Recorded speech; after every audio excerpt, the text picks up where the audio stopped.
Okay.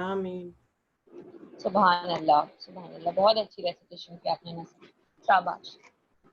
अच्छा, आज मैं आप लोग को सबसे पहले ब्रीफली ये बता दूं कि हमने जीरो टर्म में हिस्ट्री में एक टॉपिक डिस्कस किया था, reasons for the decline of the Ottoman empire.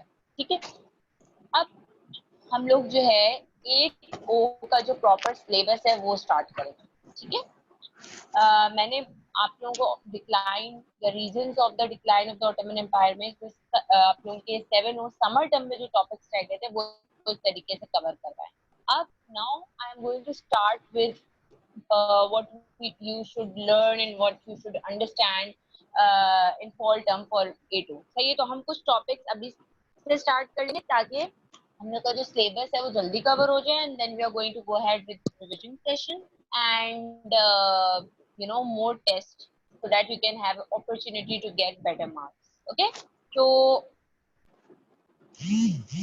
अच्छा, अब आपको क्या बात पता होनी चाहिए कि हिस्ट्री में आपने कौन सी बुक फॉलो करनी है। ठीक है, today we are going to study history. History में आप लोगों की जो बुक है उसका नाम है history and culture of Pakistan by Nigel Kelly. इसकी पिक्चर मैं आप लोगों के साथ शेयर कर दूंगी व्हाट्सएप में। आपने वो बुक खरीद लेनी है, बट इट्स नॉट नेसेसरी कि आप उसको अभी खरीदें। ठीक है, because I am going to provide you all the soft copy of all the notes and everything, so right now meanwhile you don't need to purchase it, लेकिन for the classes ahead आपको book चाहिए होगी। It will be continued in O1 and O2, तो आपको वो book दोबारा से, कोई हिस्ट्री की बुक O1 में नहीं खरीदनी, कोई हिस्ट्री की बुक O2 में नहीं खरीदनी। जो अभी आप खरीदेंगे it will be a long term investment for 3 years। Okay, इसके अलावा आपकी जो ज्योग्राफी की बुक है उसका नाम है environment of Pakistan by Humayun Sethi, और ये बुक जो है it is the authentic Cambridge book, and these books are referred and verified for covering the O-level syllabus। अब बाकी सब्जेक्ट्स हो सकता है A2 में O लेवल की मेन बुक से स्टार्ट ना हो, ठीक है, लेकिन हिस्ट्री एंड ज्योग्राफी का जो कोर्स है वो हम 8O से ही कैम्ब्रिज का कोर्स स्टार्ट कर देते हैं। तो that means you need to give a lot of attention in my subject. ठीक है, history as well as geography. It is not difficult, it is very easy. कुछ चीजें बेसिक्स आपने जूनियर क्लास में पढ़ी हुई है, उसी का जो है हम एडवांस वर्जन जो है वो A2 में स्टडी करेंगे। Everything will be very easy and very clear, तो आप लोगों को कोई इंशाल्लाह कोई प्रॉब्लम नहीं। ठीक है, अब हिस्ट्री में आपके history and culture of Pakistan जो आपकी बुक है बाय नाइजल केली, ये 3 सेक्शंस में डिवाइडेड है, सेक्शन 1, सेक्शन 2 एंड सेक्शन 3। ठीक है, आपने इस टर्म में कौन सा सेक्शन पढ़ना है? आपने इस टर्म में नहीं बल्कि इस पूरी क्लास में 8O में सेक्शन 1 जो है वो बच्चों का पूरा कंप्लीट हो जाता है। ठीक है, 8O में सेक्शन 1 मैं कंप्लीट करवा देती हूँ, यानी आपका एक हिस्सा हिस्ट्री O लेवल सिलेबस का वो कवर हो जाता है 8O में ही। ठीक है, तो यानी आपका एक बहुत ही अच्छा रिवीजन सेशन हो सकता है बाद में रिगार्डिंग सेक्शन 1 लेटर ऑन, क्योंकि आपने 8 में उसको कवर कर लिया होगा। So it will be very easy. We are going to start with a topic।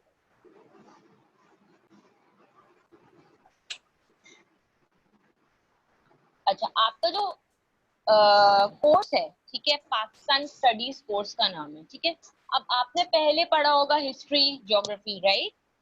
Now history का एक न्यू नेम है, जिस तरह हर किसी का एक निक नेम होता है। अब आपके 8O क्लास में हिस्ट्री का एक न्यू नेम है, पाकिस्तान स्टडीज पेपर 1। ठीक है, अगर मैं कहूँ पाकिस्तान स्टडीज पेपर 1 तो इसका मतलब है I am talking about history subject.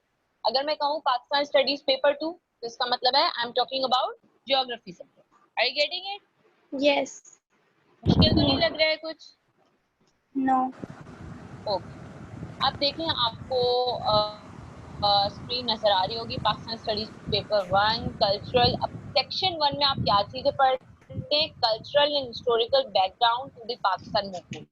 अब हम इसमें पहले आपने पूरे वर्ल्ड की हिस्ट्री पढ़ी होगी थोड़ी थोड़ी in chunks, but now we are going to study history of Pakistan and history of Pakistan movement, formation of Pakistan और उसका पूरा बैकग्राउंड कि किस तरीके से पाकिस्तान वजूद में आया और हिस्टोरिकल क्या जो है वो इन्फ्लुएंस है for the formation of Pakistan. ये सारी चीजें हम इसमें पढ़ेंगे। तो section 1 we are going to begin with, और सेक्शन 1 का ये this is the name of the section 1, cultural and historical background to the Pakistan movement. आप चाहें तो अपने पास लिख भी सकते हैं पॉइंट्स को, और चाहें तो आप स्क्रीनशॉट ले लीजिए अपने मोबाइल से, बट आई विल रिकमेंड कि जाहिर है मोबाइल में कब तक कोई चीज सेव रहेगी, और आई विल रिकमेंड कि आप एक नोट, अपनी नोट जो कॉपी है हिस्ट्री की कॉपी होगी आपके पास घर में, आप वो निकालिए और उसमें एक सेक्शन बना लीजिए 0 टर्म का, और उसी में अपने तमाम नोट्स मेंशन करें। और अब क्योंकि आपकी न्यू बुक का एक चैप्टर है, तो आई विल सजेस्ट कि आप एक बुक मार्क लगाइए, उसमें मेंशन कीजिए पीएसटी पेपर 1 सेक्शन 1, और उसके बाद फर्स्ट चैप्टर हमारा जो फर्स्ट टॉपिक हम कवर करेंगे इसमें, reasons for the decline of the Mughal empire. ठीक है,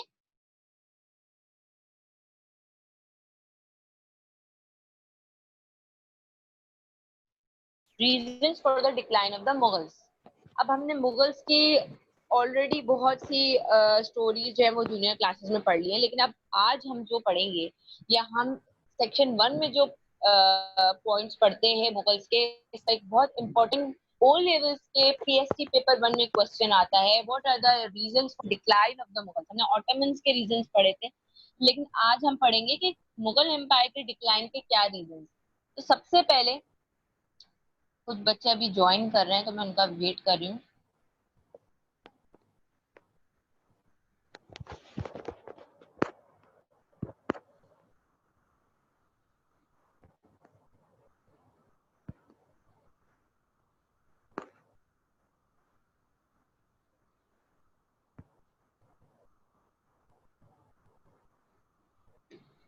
अच्छा, जिन स्टूडेंट्स का हमने अभी ज्वाइन किया है बेटे, आज हम हिस्ट्री का एक न्यू टॉपिक स्टार्ट कर रहे हैं, decline of the Mughals related topic है ये।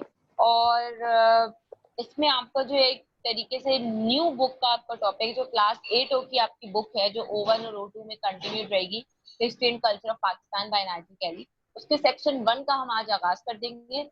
और हिस्ट्री को अदर नेम मैं दे रही हूँ पीएसटी पेपर 1। तो अगर मैं पीएसटी पेपर 1 कहूँ तो समझ जाएगा कि मैं हिस्ट्री सब्जेक्ट की बात कर, ठीक है। तो अब हम स्टार्ट करते हैं टॉपिक। सबसे पहला reason for the decline, Mughal empire क्यों फॉल हुआ, उसकी क्या वजूहत थी, क्या वजूहत थी, कुछ पता है आप लोगों को? Yes, anything? miss. यस अना सली?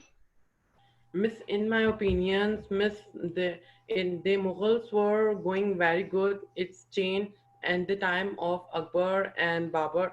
But when the time of Aurangzeb and others Mughals come, the decline of Mughal Empire started.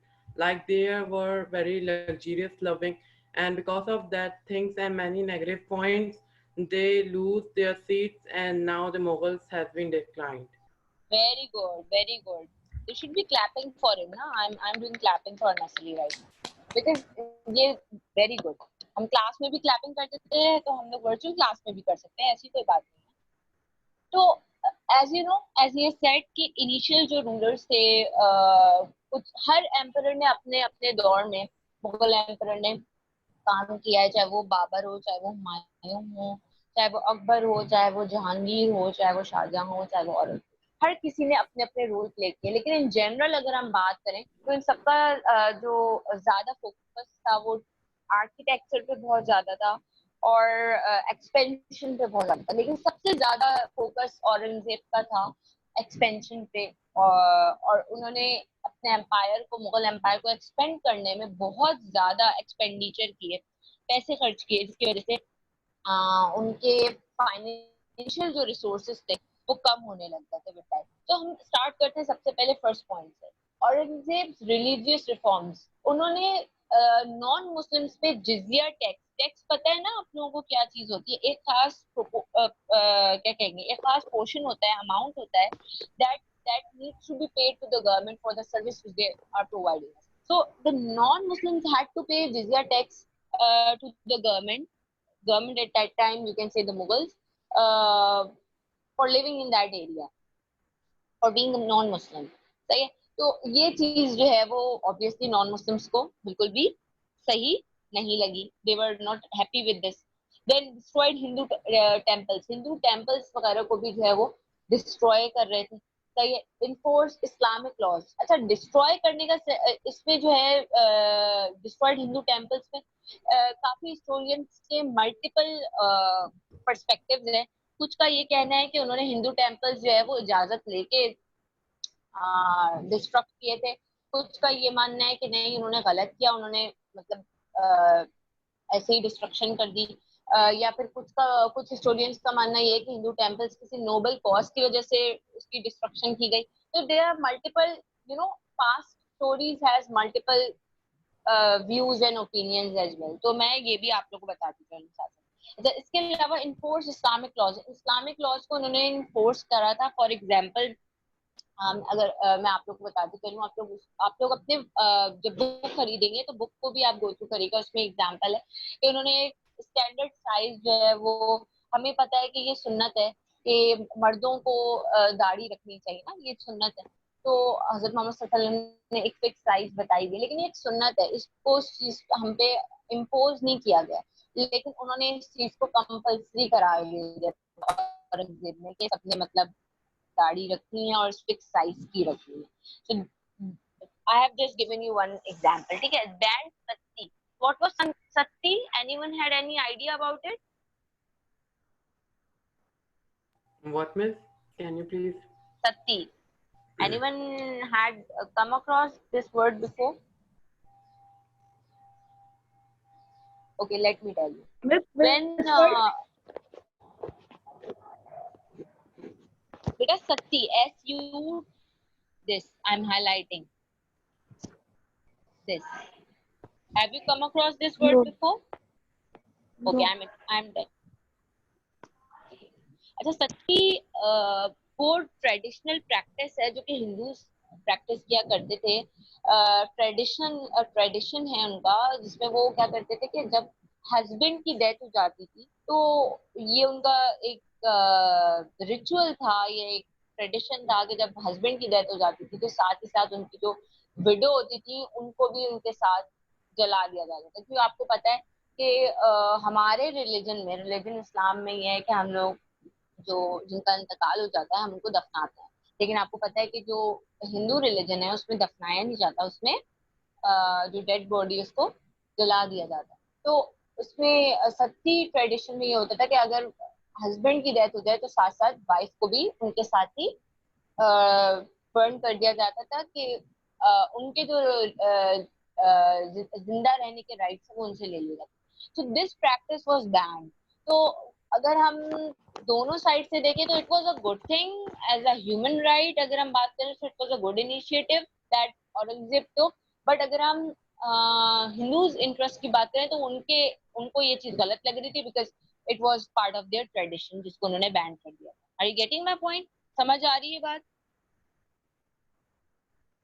मुश्किल तो नहीं लग रहा है बेटा? No.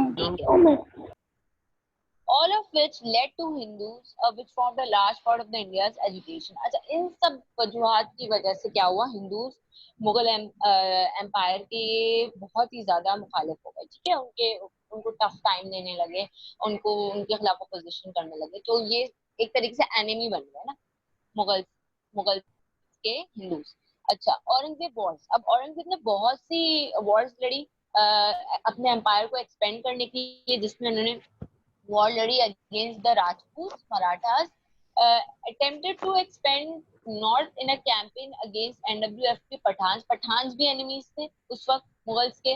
मराठास जो कि हिंदू से ही एक्सटेंड आउट होता है ग्रुप, उनके जो राजपूत थे उनके खिलाफ भी उन्होंने जंगे लड़ी, और Marathas were giving a very tough time. और सबसे ज्यादा टफ टाइम ब्रिटिश ने दिया था, लेकिन ब्रिटिश से पहले मराठास जो थे वो सेकंड मोस्ट पावरफुल एनिमी थे जो कि मुगल्स को टफ टाइम दे रहे थे. उनके बाद न्यूमरस रिबेलियन, सिक्स, सतनामीज, जट्स, ये भी एनिमीज थे. उनके खिलाफ भी जो है वॉर्स लड़ी. The Maratha war which was the costliest, क्योंकि इसमें बहुत costliest not in in terms of money और the expenditure, but also in terms of life. अगर आप अपनी लाइफ को भी इन्वेस्ट कर रहे हैं for the cost of the war, तो आप ये एक तरीके से कॉस्ट है. जो भी चीज आप इन्वेस्ट कर रहे हैं, चाहे वो टाइम हो, चाहे आपके पैसे हो, चाहे आपकी लाइफ हो, तो it was costly because Marathas were giving very tough time to Mughals. All these wars resulted in a heavy taxes and emptied the Mughal treasury, leaving the Mughal Empire in economic misery. यानी अब जा रहे Mughals के पास जब उनके funds कम होने लगे, उनके पैसे कम होने लगे, क्योंकि उन्होंने वॉर्स लड़ने में सारे पैसे खर्च किए हैं, तो अब उनको पैसे चाहिए भी. तो अब वो क्या कर रहे थे, इसके नतीजे में वो टैक्सेस इम्पोज कर रहे थे अवाम के ऊपर, तो अवाम बर्डनाइज हो रही थी. तो लोगों के जहन में ये बात आ रही थी कि मुगल्स तो भाई खुद लग्जरी लिविंग है, लेकिन हमारे ऊपर उन्होंने इतनी सारी टैक्सेशन कर दी. ठीक है, तो हैवी टैक्सेशन कर रहे थे लोग, उनके मुखालिफ हो रहे थे. और साथ साथ जो है मुगल्स एक बहुत ज्यादा फाइनेंशियली बहुत ज्यादा अनस्टेबल हो रहे थे because of these costly Wars. इसके अलावा औरंगजेब लव फॉर लग्जरी. अब ये सिर्फ औरंगजेब के रिलेटेड नहीं, औरंगजेब को इसलिए फोकस किया जा रहा है कि उनके वक्त, उनके दौर से जो है डिक्लाइन होना स्टार्ट हो गया था मुगल एम्पायर. तो लेकिन उनसे पहले भी जो एम्परर्स थे वो भी लग्जरी लिविंग. ऐसा नहीं है सिर्फ औरंगजेब लग्जरी लिविंग थे. मुगल का अगर आप पूरी हिस्ट्री देखें तो ये सभी बहुत लग्जरी लिविंग थे. शाहजहां जो कि औरंगजेब के वालिद साहब थे, ये भी आर्किटेक्चर में बहुत इन्वेस्ट करते थे. ताजमहल उन्होंने बनवाया अपनी वाइफ के लिए. तो आप जानते हैं कि ये सब जो है मुगल एम्परर्स जो हैं, सबने बहुत ज्यादा लग्जरी लिविंग लाइफ गुजारी है. They were very much impressed by British. जब वो आए तो जहांगीर ने बहुत ज्यादा वार्म वेलकम दिया ब्रिटिश को कि वो आए, अपने कल्चर को यहाँ पे लेकर आए इंडियन सब कॉन्टिनेंट में.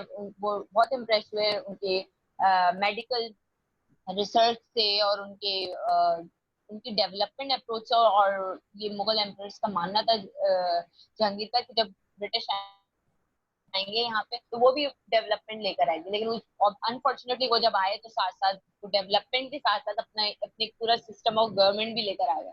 ठीक है, तो अब लग्जरी लिविंग क्यों है? Build palaces, spend huge sums on himself. अपने ऊपर खर्च करना, इमारतें बनाना. अब इमारतें बनाने से क्या होगा? क्या वो लोगों के वेलफेयर के लिए यूज हो रही है? लोगों के वेलफेयर के लिए अगर यूज नहीं हो रही, अपने सेटिस्फेक्शन के लिए या अपने टोन को सिग्निफाई करने के लिए अगर वो यूज हो रही है, तो it's a waste of money, and you are showing to people that you are doing nothing for them but for yourself. And at time when the Mughal empire was facing economical losses, ठीक है, example Pearl Mosque for his own private prayers in Delhi. उन्होंने Pearl mask अपने लिए बनाया, अपने private prayers के लिए इन दिल्ली. सही. Made him unpopular, further economic decline. उन्होंने अपने इन जो है वो स्टेप्स की वजह से अपने आप को अनपॉपुलर किया, अनफेमस किया, जिसकी वजह से और जाहिर है इन तमाम इनिशिएटिव्स के लिए लग्जरी लिविंग की में भी इन्वेस्टमेंट चाहिए होती है पैसों की. ऑलरेडी जो है वो मुगल एम्पायर को एक्सपेंड करने में पैसे खर्च हो रहे हैं, प्लस आपने अपनी पर्सनल लिविंग पे पैसे खर्च करना स्टार्ट कर दी. अल्टीमेटली क्या होगा? Economic loss. यहाँ तक बात समझ आई है? Yes, miss. Yes, miss.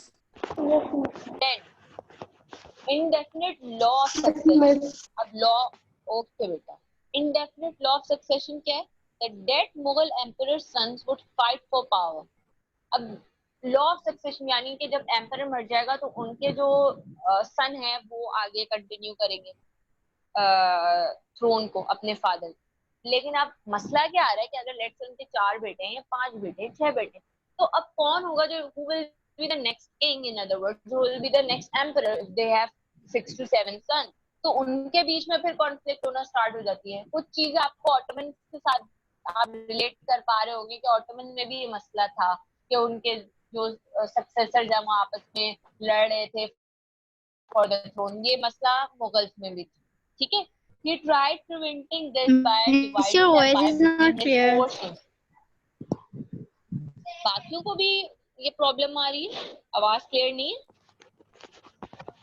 No, Miss, it's clear. Yes, miss. Yes, Miss, it's clear. बेटा देख Yes, Miss. आपके नेटवर्क का इशू हो रहा होगा, जो आ रही ना मुझे, I don't know who was she, Laiba, it was you जिसको इशू हो रहा था? Miss Rida. Sorry, Rida, dear, you need to go sit place where the window is No, Miss. available, because फिर आपको जो है ना नेटवर्क का इशू नहीं होगा। No, Miss, मुझे Miss, नहीं now होता। it's clear. Okay, fine. So I'm continuing, ठीक है। वैसे तो recording will be available in YouTube channel, तो आप वहां से भी देख सकती हैं अगर नेटवर्क का इशू हो रहा है। अब ये बात मैंने आपको बता दी, indefinite law of succession, powers के लिए जो है आपस में लड़ाइयाँ हो रही हैं बेटों के बीच में कि हमें जो है वो नेक्स्ट एम्परर बनना है after our father. These wars cost a lot, weakening the economy. Many capable soldiers, nobles died, left the empire divided and weak. अब देखिए आपस में ही जब लड़ेंगे, एक फैमिली के बीच में कॉन्फ्लिक्ट होगी, तो बाकी कहानी तो आगे की है कि यूनिटी ऑफ द मुस्लिम्स की बात तो बाद में आती है। जब एक फैमिली के अंदर ही यूनिटी नहीं होगी और आपस में औलाद जो है वो बेटे जो हैं सन्स जो है वो आपस में कॉन्फ्लिक्ट होगा उनके फॉर द थ्रोन, तो कैसे एम्पायर चलेगा? क्योंकि यहाँ पे सबने सेल्फ इंटरेस्ट के बारे में सोचना स्टार्ट कर दिया कि हमें पावर में आना है। यहाँ पे किसी ने लोगों के इंटरेस्ट के बारे में नहीं सोचा, for the welfare of the people नहीं सोचा, सबने अपने बारे में सोचा कि हम आ जाए पावर, ठीक है। तो इससे क्या हुआ, एम्पायर मजीद वीक हो गया। Lazy successors, what does this mean? Successors were lazy, incompetent, unable to control government. यानी कि उनके जो skills थे वो उतने ज्यादा polished skills नहीं थे। जाहिर सी बात है वो अपने decisions को दूसरों पे, मनसबदार वगैरह पे छोड़ देते थे, एडवाइजर्स पे छोड़ देते थे, और उनके जो वो डिसीजंस जो एक एम्परर को लेने चाहिए थे वो उनके एडवाइजर्स जो है वो सारे ले रहे होते थे, उनके असिस्टेंट्स ले रहे होते थे, और वो अपनी लग्जरी लिविंग में मसरूफ। तो इससे क्या हुआ, आप जब अपना एम्पायर दूसरों के हाथों में सौंप देंगे तो उससे जाहिर सी बात है एम्पायर स्ट्रगल करेगा, एम्पायर बहुत ज्यादा जो है वो वीकनिंग का या ब्रेकअप का शिकार हो जाएगा। अच्छा, handed the government over to the mansabdars, nobles put in अच्छा mansabdars कौन थे? वो nobles थे जिनको इंचार्ज बनाया गया था फॉर कंट्रोलिंग द सिस्टम, और इस मनसबदार सिस्टम को स्टार्ट किया था अकबर ने, ठीक है। दीज वर ऑफन, अच्छा अब मसला क्या था, इन मनसबदार जिनको डिसीजन पावर दे दी गई है बाय द एम्परर, इनके साथ क्या मसला हो रहा है, ये क्यों नहीं डिसीजन सही ले पा रहे?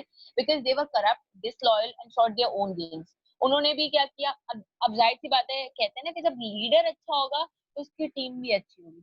जब लीडर ने अपने सारे डिसीजन अपने एक टीम को दे दिए, एक मेंबर को दे दिए टीम के, तो वो भी अपनी लीडरी को फॉलो करते हुए अपने सेल्फ इंटरेस्ट को देखेगा, और वो जो है अपने सेल्फ इंटरेस्ट को देखते हुए he is going to see that what else I can gain, what benefit I can gain as my leader is gaining, as my emperor is gaining. Are you getting? So these often corrupt nobles grew in power. Some princes and rulers were assassinated by courtiers such as Farrukh Siyar and Alamgir. अच्छा, इन्होंने क्या करा, ये itself बहुत ज्यादा corrupt थे nobles, ठीक है, ये अपने गेन्स के बारे में सोचते थे, और कुछ प्रिंसेस जो रूलर्स थे उनको असैसिनेट भी किया था कोर्टियर्स ने, और जिनमें शामिल है फर्रुख सियार एंड आलमगीर, क्योंकि इनके ऊपर इनके जो है इनके खिलाफ जो है वो स्टेप्स लिए गए, इनको असैसिनेट किया गया, ठीक है। Thus, there was an imbalance of power. Any emperor who would take control could not rule. एक इम्बैलेंस हो गया पावर का, जब एक जिसके पास इख्तियारात हैं, जिसको रूल करना है, अगर वो अपने इख्तियारात किसी नेक्स्ट एम्परर को दे देगा, किसी नेक्स्ट अपने क्या कहेंगे अपने असिस्टेंट को दे देगा, अपने नेक्स्ट सब लेवल डेजिग्नेशन को दे देगा, तो अल्टीमेटली क्या होगा, वो भी अपने सेल्फ इंटरेस्ट के बारे में सोचेगा and he is going to pass on his own role to the next person below him, and in this way the empire won't be able to be ruled in a proper way because everyone is just putting up their work on others shoulder, their responsibilities on others shoulder. In this way the empire cannot rule in a proper way. Then military inefficiencies क्या, तो military में क्या क्या मसले हो रहे थे, military क्यों नहीं प्रॉपर्ली मैनेज हो पा रही. Mughals used to be powerful, disciplined armies, used to fight with clever tactics, with strong commanders. They became complacent with time. अच्छा शुरू में मुगल्स जो थे, मेरे पास एक इंडिकेटर आ गया कि आपकी मीटिंग एंड होने वाली, तो जितने टॉपिक हमारे रह जाएंगे वो हम नेक्स्ट क्लास में कवर करेंगे, और जहां तक टॉपिक कवर हो जाएंगे बेटा वो आपने अच्छे से पढ़ने हैं, ठीक है. क्योंकि आपको पता है कि लास्ट वीक ऑफ जुलाई में आप लोग के टेस्ट होंगे, मैं आप लोग को नोटिफाई कर दूँ, सही है. अच्छा मुझे हाँ, एक बात बताइए कि आप लोग के वेडनेसडे के दिन कोई स्लॉट एम्प्टी है नो मिस, टाइम टेबल में वेडनेसडे को आपके, हमारी 4 क्लासेस होती हैं. Yes, miss. और थर्सडे के दिन? नो मिस, 3 क्लासेस होती हैं उस टाइम. अच्छा एक्सक्यूज मी टीचर. अच्छा, if I keep a class on Saturday, would you guys be available? Okay teacher. Okay, miss. ठीक है, तो क्योंकि मुझे एक एक्स्ट्रा क्लास रखनी पड़ेगी I क्योंकि will पूरे try. वीक हम लोग की एक ही ब्लॉक होता है. So I will keep extra class on Saturday and I will also notify you for that. Okay, so please join Every within Saturday? that time, और मैं इसी टाइम में सैटरडे के दिन, not every Saturday but I will tell you before you know scheduling the meeting. So it obviously it will occur in the same time. 11 बजे ही होगी meeting, सही है, सैटरडे के दिन, और इसी सैटरडे को होगी, कमिंग सैटरडे को आपकी मीटिंग होगी जिसमें हम कवर करेंगे रेस्ट ऑफ द चैप्टर. अब मिलिट्री एफिशिएंसी शुरू में जो थे वो मुगल्स बहुत ज्यादा एफिशिएंट थे, उनकी मिलिट्री एक्सपर्टीज बहुत अच्छी थी, डिसिप्लिन थे, लेकिन आहिस्ता आहिस्ता दे बिकेम, कहते हैं ना कि आपने वक्त के साथ साथ खुद को इम्प्रूव करना होता है. जब आप ये समझ लें कि हमें सब कुछ आता है and became very much satisfied with everything, then you can not improve, then you leave no nothing to improve, you know. तो आपने क्या करा, आप बहुत ज्यादा सेटिस्फाइड हो गए और आपने कोशिश ही नहीं की कि आप अपने आर्मी को मजीद बेहतर करें. इस तरीके से सब ओवर कॉन्फिडेंट का शिकार हुए और आहिस्ता आहिस्ता उनका जो ग्राफ पहले इंक्रीज हो रहा था वो अब डिक्लाइन का शिकार हो गया, सही है, because of their negligence and satisfactory attitude, उसकी वजह से, ठीक है. अच्छा, इनके पास, मुगल्स के पास नेवल फ्लीट नहीं था, सही है, डिस्पाइट हैविंग न्यूमरस पोर्ट्स इनके पास इतने अवेलेबल थे, लेकिन इनके पास कोई नेवल फ्लीट नहीं था जो कि समुद्री जंग लड़ सके प्रॉपर, ठीक है. जिसकी वजह से जब ब्रिटिश आए तो ब्रिटिश के पास नेवल फ्लीट थी, उन्होंने इस नेवल फ्लीट की मौजूदगी की वजह से ब्रिटिश ने मुगल्स को टफ टाइम दिया क्योंकि Mughals were not prepared for this war, सही है. Vast empire was so big that it was very difficult for the Mughals to control. Mansabdari system was weak and corrupt, no longer counted, and अच्छा, Bihar, Deccan, Bengal managed to declare independence at points. अब इनकी वजह से क्योंकि empire इतने बड़ा था तो उसको कंट्रोल करना बहुत मुश्किल हो रहा था, और इससे जो कुछ हमारे स्मॉल कह सकते हैं कॉलोनीज थी उस वक्त, उन सब ने जो है they started declaring independence because the Mughal empire was not being ruled properly. Invaders, Nadir Shah, कौन से लोग थे जो बाहर से आए और उन्होंने कोशिश की कि मुगल्स को जो है वो मुगल एम्पायर को कंट्रोल कर लें, उनमें नादिर शाह शामिल है, पर्शियन लीडर शामिल है. Invaded and defeated Shah at Muhammad Shah at Colonel 1734. He stepped after 2 months with many jewels, goods, throne. उनको नादिर शाह आए, उन्होंने इन्वेट किया, डिफीट किया मोहम्मद शाह को, और he sacked Delhi, left after 2 months with many jewels, gold and peacock throne. उन्होंने सारी चीजें छोड़कर और Muhammad Shah was basically defeated by the invader Nadir Shah and Persian leader. इन दोनों ने जो है मिलकर मोहम्मद शाह को डिफीट किया और दिल्ली को सेक्ट कर लिया। और जब वो डिफीट हुए तो अपने साथ साथ अपनी काफी बिलोंगिंग्स भी छोड़ कर गए, जिसमें ज्वेलरीज और पीकॉक क्रोन वगैरह भी शामिल। Ahmad Shah and Khan came in 1747, attacked Kabul, Peshawar and Lahore, had control over Punjab by 1749, Kashmir, Multan में 1756। अब अहमद शाह है तो इन्होंने भी बहुत टफ टाइम दिया मुगल्स को और काफी एरियाज पे अपना जो है वो कंट्रोल संभाल लिया। अब British who were the toughest enemy and who was they were giving a lot more challenging time to the Mughals. Why? क्योंकि अपने बहुत ज्यादा क्लियर टैक्टिक्स के थ्रू आए। सबसे पहले वो ट्रेड के बहाने आए, सही है, और जब ट्रेडिंग से बहुत ज्यादा इंस्पायर हो गए मुगल्स, उनके डेवलपमेंट से बहुत ज्यादा इंस्पायर हो गए, तो आहिस्ता आहिस्ता उन्होंने जो है अपने रूट्स जो है वो बहुत ज्यादा एक्सटेंड कर लिया मुगल्स में और जो है उन्होंने अपना एक एम्पायर सेट कर लिया। they were military wise जो है ब्रिटिश बहुत ज्यादा स्ट्रॉन्ग थे in comparison to the Mughals. और क्यों? क्योंकि मैंने आपको नेवी फ्लीट की बात बता दी है, ठीक है। ये नेवी फ्लीट ने जो है वो ब्रिटिश को एक एज दे दिया था in comparison to Mughals. also employed local sepoys, had military experience from their combat against the French and Portuguese। British के जो एनिमीज थे ना वो फ्रेंच और पोर्टुगीज थे, जो कि इनके बीच में काफी बैटल्स वगैरह हो चुकी थी। इस चीज ने भी जो है ब्रिटिश को बहुत अच्छे से ट्रेन कर दिया था। So they were ready for all the challenges if they face in future in form of battle against the Mughals.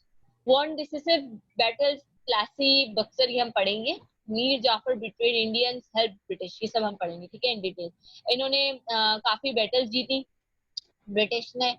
और क्यों? क्योंकि ये अपने ही इनके जो लोग थे उनको खरीद रहे थे, यानी ब्राइब कर रहे थे, पैसे देके, रिश्वत देकर, और उनसे जो है वो सारी इंफॉर्मेशन इकट्ठी कर रहे थे और फिर they were working against the interest of the Mughals.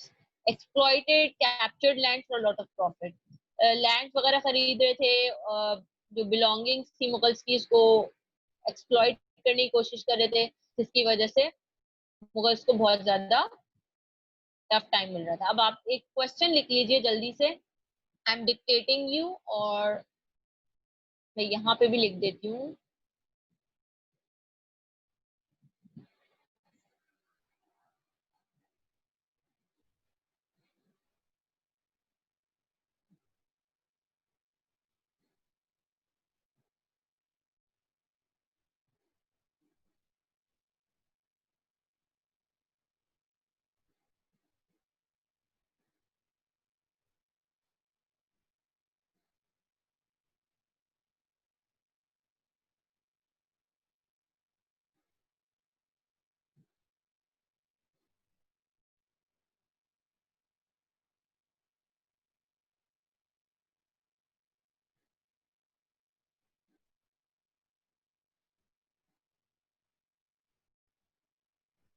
Was the succession dispute the most important reason for the decline of the Mughal Empire? ये क्वेश्चन लिख लीजिए, ये 14 मार्क क्वेश्चन है। अच्छा, 14 मार्क्स मैंने इसलिए लिखा है बेटा कि आपको पेपर पैटर्न में अभी नहीं मैंने बताया, मैंने टॉपिक से स्टार्ट कर दिया है। आपके पेपर पैटर्न में ये होता है कि आपको टोटल 3 क्वेश्चंस करने होते हैं out of a choice of 5, ठीक है। 3 क्वेश्चन, मैं ओ लेवल्स के पेपर पैटर्न की बता रही हूँ। आपके पास टोटल 5 क्वेश्चंस होते हैं। 5 क्वेश्चन में से आपने 3 क्वेश्चंस करने होते हैं, और उन 3 क्वेश्चन में से क्वेश्चन नंबर 1 जो होता है वो कंपल्सरी होता है, जो कि आपने करना ही होता है। यानी आपके पास 2 क्वेश्चंस के चांसेस हैं, आप चूज कर सकते हैं। क्वेश्चन 1 तो आपने करना ही करना है। अब उन 2 क्वेश्चंस के लिए आपके पास चॉइस होता है कि आप आउट ऑफ 5 क्वेश्चंस है, 5 क्वेश्चन में से क्वेश्चन 1 कंपल्सरी है। अब आपके पास बचे 4 क्वेश्चंस। उन 4 क्वेश्चन में से जो क्वेश्चन आपको आसान लगे वो आप 2 क्वेश्चंस करते हैं फॉर कैमरेज। अब हर क्वेश्चन के, जी बेटा अनस चली, मिस, क्वेश्चन आंसर मिस वो हम लोग नेक्स्ट क्लास में करेंगे। Sorry, question answers related to this topic, because I have some better questions. ये क्वेश्चन मैंने आपको दे दिया, ये आपने करना है एज अ होमवर्क। ठीक No, है? miss, not like that. Like teacher, I want to ask a thing. These question answers. You want to ask about these question answers? Miss, I'm saying that I want to ask my